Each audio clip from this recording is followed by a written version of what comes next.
व सबस्क्राईब करा आणि बेल आयकॉनला क्लिक करा। पुरात पोहोच जाऊन केली पाणीपुरवठ्याची विद्युत मोटार सुरू। ग्रामपंचायत कर्मचाऱ्यांचे सर्वत्र कौतुक। 4 दिवस होत असलेल्या पावसामुळे दत्तवाड येथील पाणीपुरवठा करणारे जॅकवेल पाण्यात गेल्याने व पाणी उपसा मोटार चिखलात अडकल्याने पाणीपुरवठा बंद झाला होता। ग्रामपंचायत कर्मचारी नाना कासार, महंतेश पट्टेगरी यांनी दूधगंगा नदीच्या पुराच्या पाण्यात पोहोच जाऊन आज विद्युत मोटार सुरू केली। त्यामुळे नळ पाणीपुरवठा सुरू झाल्याने नाना कासार व महंतेश पट्टेगरी यांचं सर्वत्र कौतुक केलं जात आहे।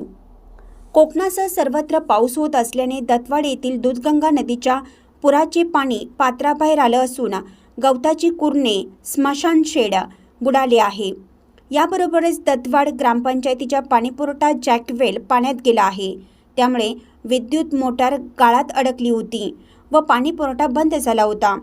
ही बाब लक्षात आल्यानंतर ग्रामपंचायत कर्मचारी नाना कासार, महंतेश पट्टेगरी, अमित वसवाडे, सरपंच चंद्रकांत कांबळे, अकबर काले, प्रमोद पाटील, सुरज शिंगे यांनी नदीकाठी जाऊन पाहणी केली।